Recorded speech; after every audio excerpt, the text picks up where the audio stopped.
नमस्कार दोस्तों, स्वागत है एक बार फिर से आप सभी लोगों का सिविल वाला सक्सेस क्लासेस में। आज देखो अपना सोशियोलॉजी का जो नेक्स्ट टॉपिक देखेंगे वो क्या देखेंगे, sociology as a science subject. क्या सोशियोलॉजी वास्तव में अदर साइंस की तरफ जैसे फिजिक्स, बायोलॉजी, केमिस्ट्री, मैथ, तो क्या इस तरह से ये सोशियोलॉजी एक साइंटिफिक सब्जेक्ट है? ये आज हम लोग टटोलेंगे। इसके पक्ष में आर्गुमेंट देखेंगे, इसके अगेंस्ट में आर्गुमेंट देखेंगे, फिर एक कंक्लूजन पे आएंगे कि क्या सच में सोशियोलॉजी एक साइंस वाला सब्जेक्ट बन सकता है या फिर बन चुका है, ये हम लोग देखेंगे। ठीक है, सोशियोलॉजी को एज ए साइंस सब्जेक्ट क्यों देखना है, क्योंकि यहाँ पे देखो मैंने लिख दिया है to understanding of society and social behaviour, यानी जो लोगों का व्यवहार है और समाज है उसको समझने के लिए साइंटिफिक स्टडी का भी हमको आवश्यकता पड़ता है। क्योंकि साइंटिफिक स्टडी होगा तो ऑब्वियस उसकी रिलायबिलिटी ज्यादा होगी, उसकी वैलिडिटी ज्यादा होगी, उसमें थ्योरी में जो कि यूनिवर्सलाइजेशन होगा। ठीक है, जो साइंस के बेसिक बेस है वो उसमें झलकेगा, जिससे वो थ्योरी जो कि बेस्ट थ्योरी मानी जाएगी, उसको किसी मतलब क्रिटिसाइज उसका नहीं किया जा सकेगा। इसलिए साइंटिफिक स्टडी जरूरी होता है हर एक थ्योरी का। चलिए, तो ये मेरा नोट्स है। यहाँ आप देखो मैंने इंट्रो लिखा है। इंट्रो में वही साइंस के जो चार प्री कंडीशन वो मैंने यहाँ बताया, और इसी चार प्री कंडीशन के आधार पर हम लोग देखेंगे कि क्या सोशियोलॉजी एक साइंस वाला सब्जेक्ट है या नहीं। ठीक है, ये पीपीटी देख लो। पहले हम देखेंगे सोशियोलॉजी एज ए साइंस, फिर इसके अगेंस्ट में आर्गुमेंट देंगे, कुछ एग्जांपल भी देखेंगे। ठीक है, उसके बाद कंक्लूजन पे आएंगे। मोस्टली आपका ये 10 नंबर का क्वेश्चन पूछा जाता है आपके पेपर में। तो चलिए शुरू करते हैं। यहाँ पे देखते हैं सोशियोलॉजी एज ए साइंस, देखते हैं क्या समाजशास्त्र एक विज्ञान वाला सब्जेक्ट विषय है या नहीं। ठीक है, तो यहाँ बताया जा रहा है कि देखो, कोई भी जो नेचुरल साइंस है उसकी चार प्री कंडीशन होती है ये देखने के लिए कि वो एक साइंटिफिक सब्जेक्ट है या नहीं। ठीक है, कितनी होती है? 4 प्री कंडीशन होती है। पहला, थियोरिटिकल ओरिएंटेशन, क्या उसकी थ्योरी बनाई जा सकती है। दूसरा, ऑब्जेक्टिविटी, क्या उस थ्योरी में ऑब्जेक्टिविटी है, वस्तुनिष्ठता है या फिर बायसनेस है, ये देखेंगे। थर्ड, क्वांटिफिएबिलिटी, यानी इसमें क्या डेटा फैक्ट का प्रयोग किया गया है या फिर ऐसे कोई मनगढ़ंत कहानी तो नहीं है। फोर्थ, इंटर सब्जेक्टिव रिलायबिलिटी, क्या उस थ्योरी में रिलायबिलिटी है या नहीं। तो इन्हीं चार प्री कंडीशन के आधार पर हम लोग सोशियोलॉजी देखते हैं कि कैसे सोशियोलॉजी एक साइंस है। फिर इन्हीं चार कंडीशन, ये जो चार कंडीशन है इन्हीं के आधार पर भी देखेंगे किस तरह से जो कि सोशियोलॉजी साइंस नहीं भी है, अगेंस्ट में भी आर्ग्यूमेंट देखेंगे हम लोग। ठीक है, तो चलो शुरू करते हैं। तो जो यहाँ पे इरेज कर देता हूँ मैं आपको, यहाँ पे इरेज कर देता हूँ फिर आपको बता। चलो, जैसे तो यहाँ बताया फोर्थ प्री कंडीशन, तो पहला कंडीशन देखते हैं कि थियोरटिकल ओरिएंटेशन होना चाहिए। जैसे यहाँ बताया कि many sociology theory are true in specific socio cultural scenario. जैसे बोला कि बहुत सारे हमने देखे समाजशास्त्र की जो थ्योरी है वो स्पेसिफिक सोशियो कल्चर सिनेरियो देखोगे तो वो सत्य पाए जाते हैं, वो या फिर किसी भी समाज में हो। ठीक है, जैसे उदाहरण के तौर पे सोशल स्ट्रेटिफिकेशन थ्योरी। देखो, सामाजिक अस्थिरीकरण या फिर सोशल स्ट्रेटिफिकेशन की जो थ्योरी है वो देखोगे आपको हर एक समाज में जो कि सोशल स्ट्रेटिफिकेशन देखने को मिलेगा ही मिलेगा। जैसे इंडिया में देखोगे तो कास्ट सिस्टम के आधार पर मिलेगा सोशल स्ट्रेटिफिकेशन। वेस्टर्न कल्चर में देखोगे तो सोशल स्ट्रेटिफिकेशन आपको क्लास सिस्टम के आधार पर देखने को मिलेगा, रिच पुअर, मिडिल और इनकम, लोअर इनकम, इस आधार पे, जबकि इंडिया में कास्ट ब्राह्मण क्षत्रिय वैसे सुन, लेकिन सोशल स्ट्रेटिफिकेशन तो होगा ही होगा हर एक समाज में। तो ऐसा बोला जा रहा है। ठीक है, तो ये तो सही बात है भाई, सामाजिक अस्थिरीकरण तो हर एक समाज में आपको देखने को मिलेगा। अगर बस वेस्टर्न में क्या है, उसका नाम अलग है, वो क्लास के बेस पर है। और इंडिया के अगर अकॉर्डिंग देखो तो कास्ट के सिस्टम के आधार पर बेस है। लेकिन सोशल स्ट्रेटिफिकेशन दोनों जगह पर है। तो यही बोला है कि सोशियोलॉजी की थ्योरी जो बोल रहा है कि कुछ स्पेसिफिक सोशियो कल्चर सिनेरियो पे वो जो कि सही पाया जाता है। तो इस आधार पे बोलते हैं कि जो थ्योरी है वो यूनिवर्सलाइजेशन का एक कैरेक्टर शो करती है। ठीक है, सेकंड देखते हैं कि ऑब्जेक्टिविटी होनी चाहिए, बायसनेस नहीं होनी चाहिए। तो यहाँ पे देखो जो इमाइल दुर्की में वो जो कि सामाजिक शोध में ऑब्जेक्टिविटी लाने के लिए सोशल फैक्ट का प्रयोग करते हैं।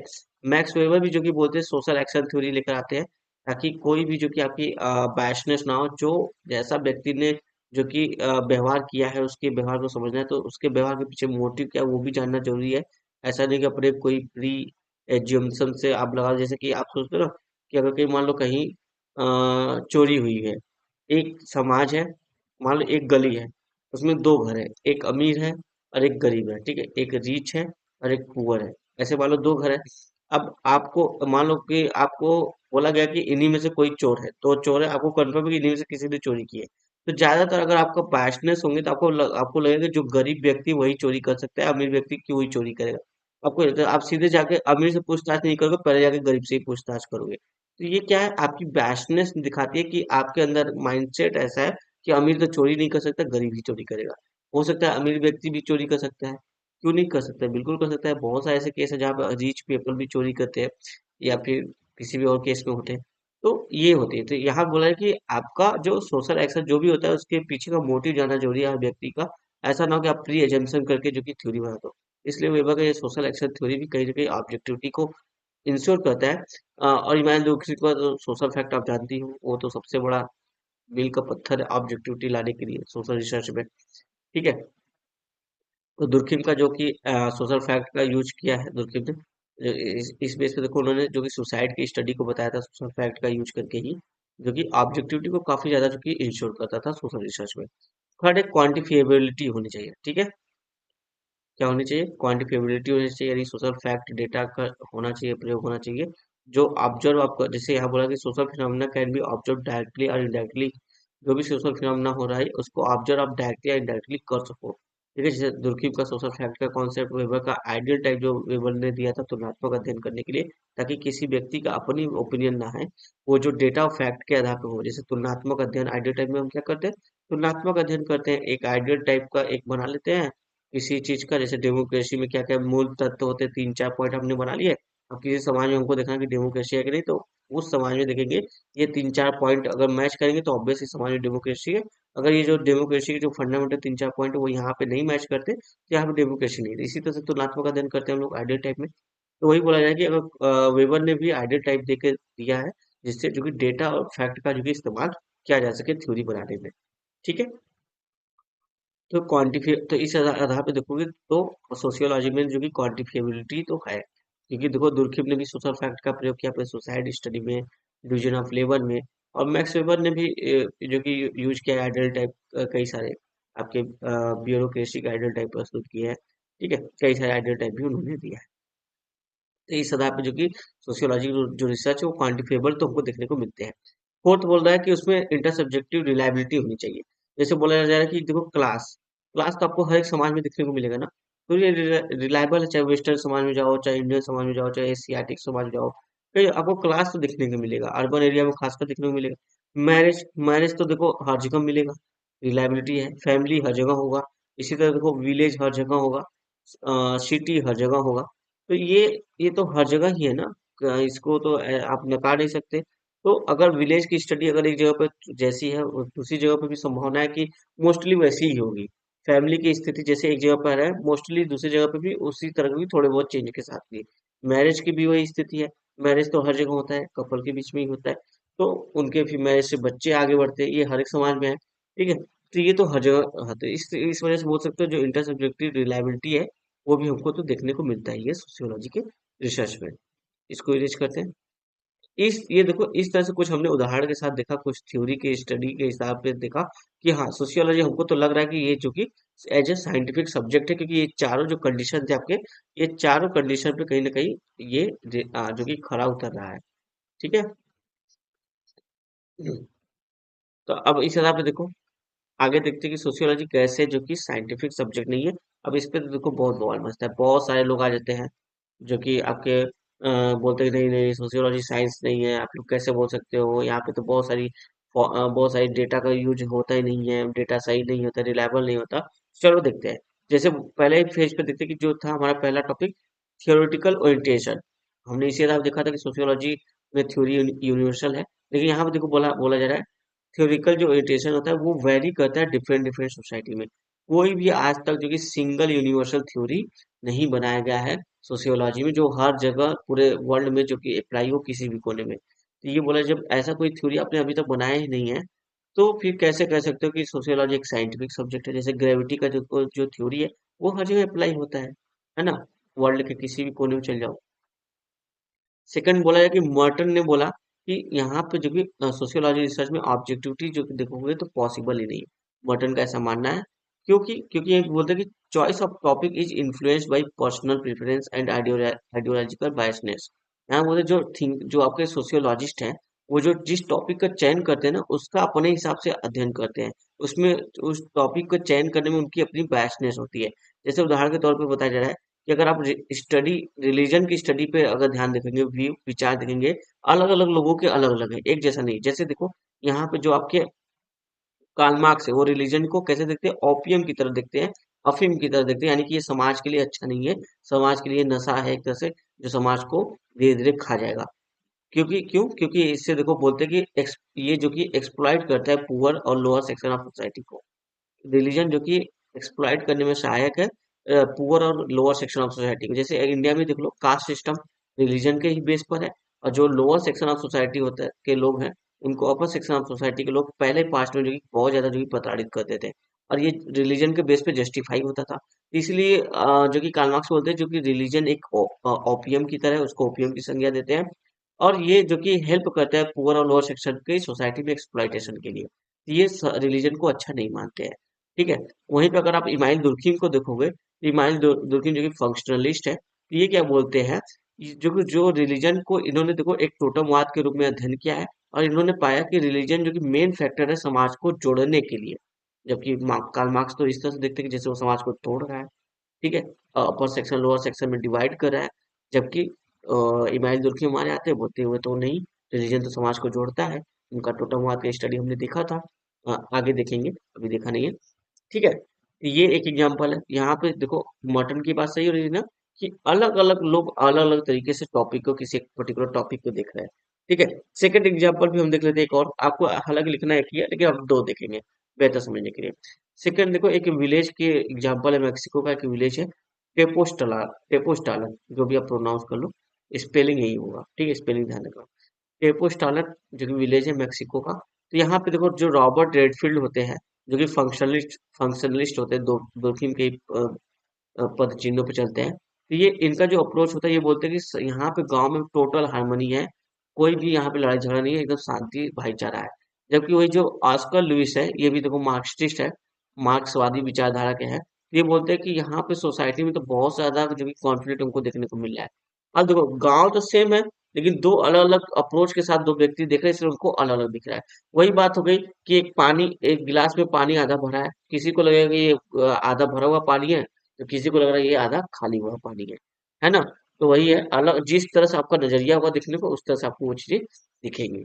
तो इस वे में आप कह सकते हो कि यहाँ पे देखो यूनिवर्सल थ्योरी तो कहीं है ही नहीं, ऑब्जेक्टिविटी तो पॉसिबल ही नहीं है, क्योंकि जो थिंकर की जो चीजें हैं वो वेरी कर रही है, उनकी चॉइस ही अपने अपने वैल्यू से वो इन्फ्लुएंस हो रहे हैं, इसलिए ऑब्जेक्टिविटी की कमी है यहाँ पे।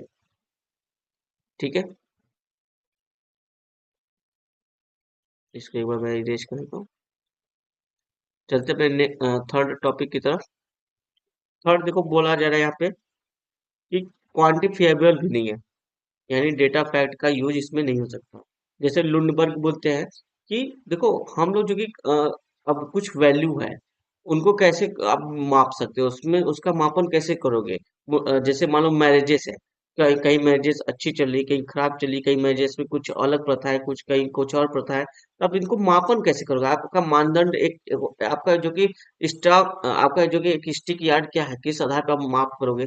तो आपके पास डेटा होगा ही नहीं इस वाली चीजों पे, जो वैल्यू बेस्ड चीजें होंगी। फैमिली, इमोशन भी चीजें होती है ना, साथ में जुड़ी होती हैं। फैमिली तो इमोशन से इमोशनली चलती है, मैरिजेस भी चलती हैं। तो आप इस इमोशन को कैसे वैल्यू करोगे, कैसे इसका जो कि मापन करोगे, डेटा कहाँ से लाओगे। तो क्वांटिफिएबल तो है नहीं, तो आप बिना क्वांटिफिएबल चीजों की कैसे स्टडी साइंटिफिक बेस पे कर सकते हो। इसलिए बोला जाए कि ये सोशियोलॉजी जो कि साइंस नहीं है। फिफ्थ देखो, सॉरी फोर्थ वाला देखो, नॉट इंटर सब्जेक्टिव रिलायबिलिटी, यानी कि इस सोशियोलॉजी जो थ्योरी है, उसमें रिलायबिलिटी भी नहीं हमको देखने को मिलती। कैसे, it's vary from individual to individual. For example family definition for someone is nuclear family, जबकि दूसरा देखो यहाँ बोला है कि देखो जब अगर हम इंडिविजुअल के पर्सपेक्टिव से देखोगे तो हर चीज जो कि अलग अलग चीजें देखने को मिलेगी। जैसे बोला है कि अगर आप फैमिली को देखो, तो किसी के लिए फैमिली जो कि न्यूक्लियर फैमिली को ही वो फैमिली मानता है, जबकि कोई जो कि ज्वाइंट फैमिली को ही फैमिली सही असली फैमिली मानता है। जबकि किसी के लिए जो फैमिली है वो उनके दोस्त भी हो सकते हैं, उनके पड़ोसी भी हो सकते हैं, फैमिली में कंसिडर हो सकते हैं। देख लो इंडिविजुअल का जो व्यू है अलग अलग है किसी चीज को देखने का। जब ये यानी कि यहाँ पे रिलायबिलिटी है ही नहीं, एक जैसा रिजल्ट आ ही नहीं रहा है। रिलायबिलिटी मतलब क्या होता है किसी भी तरह से किसी भी कंडीशन आप करो तो रिजल्ट सेम प्रोड्यूस करे, और यहाँ पे तो रिजल्ट सेम है ही नहीं, अलग अलग पर्सपेक्टिव है। तो अलग अलग चीजें जो कि देखने को मिल रही है, इसलिए बोला जाए कि सोशियोलॉजी देखो ये चारों जो प्री कंडीशन तो चारों पे फेल होती है, इसलिए सोशियोलॉजी जो कि साइंस सब्जेक्ट नहीं है। अभी देखो 2 मिनट हमने कुछ मिनट पहले देखा कि सोशियोलॉजी एक साइंस है, चारों पे जो कि अप्लाई हो रही थी, चारों पॉइंट पे, लेकिन कुछ और धुरंधर हमारे सोशियोलॉजिस्ट आते हैं जो बोलते हैं नहीं नहीं नहीं नहीं, आप गलत तरीके से बात कर रहे हो, कहाँ से आप डेटा लेकर आओगे, कहाँ से आप जो कि मूव करोगे मैरिजेस जैसे वैल्यू सिस्टम का। ठीक है, ये कैसे हो सकता है, ऑब्जेक्टिविटी भी नहीं है, और यूनिवर्सल थ्योरी तो आज तक हुई नहीं, तो कैसे कह सकते हो एक साइंस वाला जो कि आपका है सब्जेक्ट। देखिए कितने मजेदार है समाज शास्त्र, सोशियोलॉजी पढ़ना। यहाँ पे सोशियोलॉजी पढ़ने में यही मजा है कि आपको डिफरेंट व्यू जानने को मिलते हैं, एक ही सिक्के के दो पहलू जो कहा जाता है ना, मुझे लगता है वो सोशियोलॉजी सब्जेक्ट के लिए काफी सही बना है।